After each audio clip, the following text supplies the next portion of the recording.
which means what are my x-intercepts? Positive 3 and negative 3. So I have a point here and here. And my parabola is ugly. But I went fast. Okay? Ask the question. I get 0. You get 3. I do this. Okay, number 1, Hurley. How did I get 0? Okay, because it's x equals negative b over 2 times a. B is the coefficient of x. There is no x, which means b is 0. I thought 9 was B. Okay, and 0 divided by anything is 0. Now, how did I get negative 9? I plug 0 back into this here, which means all I have left is negative 9. How did I get the y-intercept?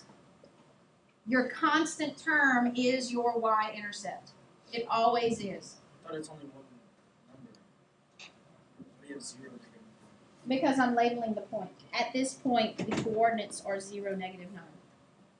Okay? At this point, my coordinates are 3, 0. And at this point, my coordinates are negative 3, 0. Okay?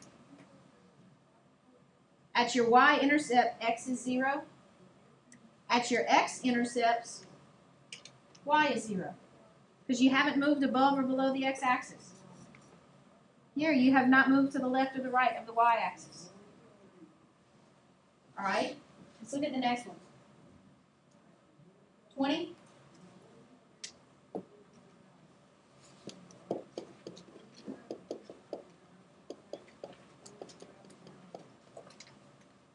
How does it open?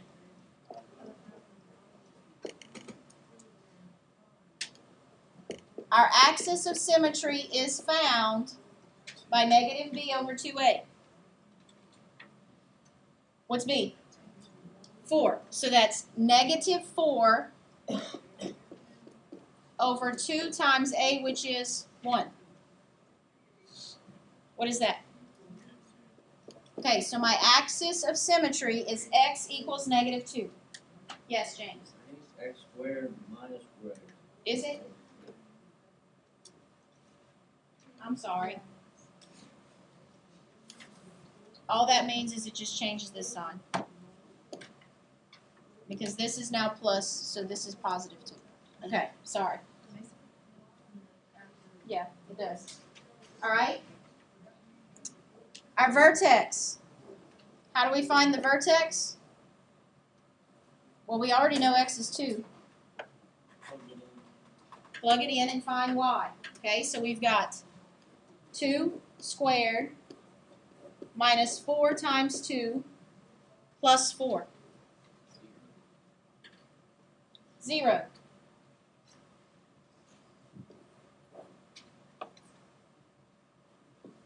What's your y-intercept?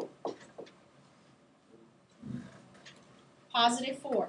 Okay, 0, positive 4. Because we want the coordinates of that intercept. All right, let's see if we have enough to make a graph. My axis is at positive 2.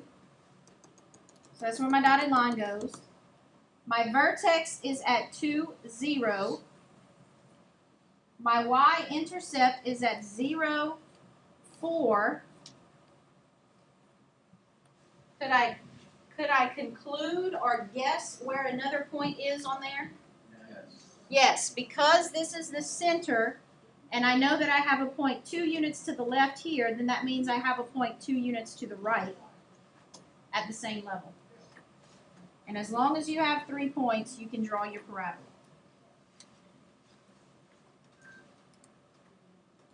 Now for 32 through 43, you were asked, is there a minimum or a maximum? And then find that minimum or maximum. So y'all have to keep doing the X one, sure. No.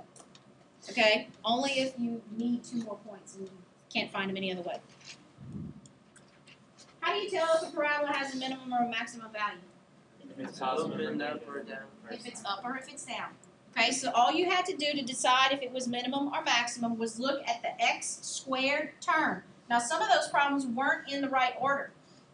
I think number 41, Yeah. 41, your x squared term wasn't first. Okay, so it's not just what comes first, it's the x squared term. So if it's positive opening up, it has a minimum. Now, how do you actually find the maximum or minimum?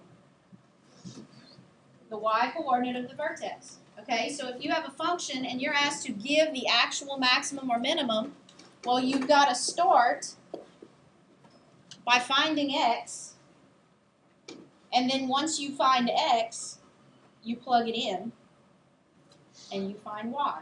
And y is the maximum or minimum. Y'all are going to redo this homework over the weekend? For those of you who didn't get it? But I'm going to do these word problems with you first. Number 44. Here was your instructions. The shape of each arc supporting the exchange house can be modeled by this function. All right, guess what? A word problem is a problem with no words. They just throw words in. I don't understand how, I don't know how else to say it. The only important part of that sentence is that function. H of x equals negative 0.025 x squared plus 2x. Now, don't even worry about the fact that this is a word problem. Which direction does this function open? Down. Where does it cross the y-axis? 0. At 0. Okay? Already we know a little bit about this thing. Now, in this function, it says h of x represents the height of the arc. All right, I want y'all to think about the pool noodles. You know the noodles that the little kids play with in the pool, the styrofoam things? Okay. The height of that, if you make an arc out of it, and x represents the distance between the ends. All right, so you have a noodle. And you take it and you bend it just enough to where each end touches the ground. Your arc is going to look something like that. Then you take the noodle and you move the ends closer towards each other. What's going to happen to the height? It's going to get taller, right?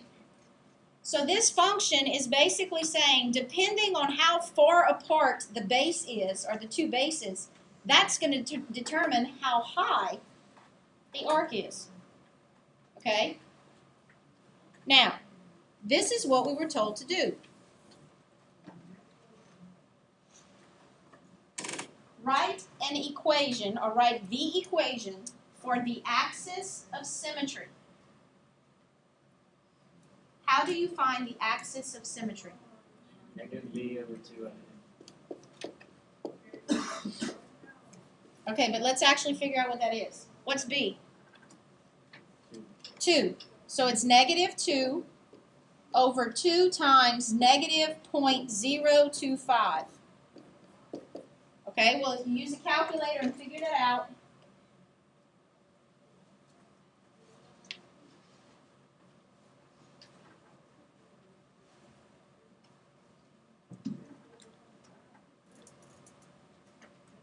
you get 40.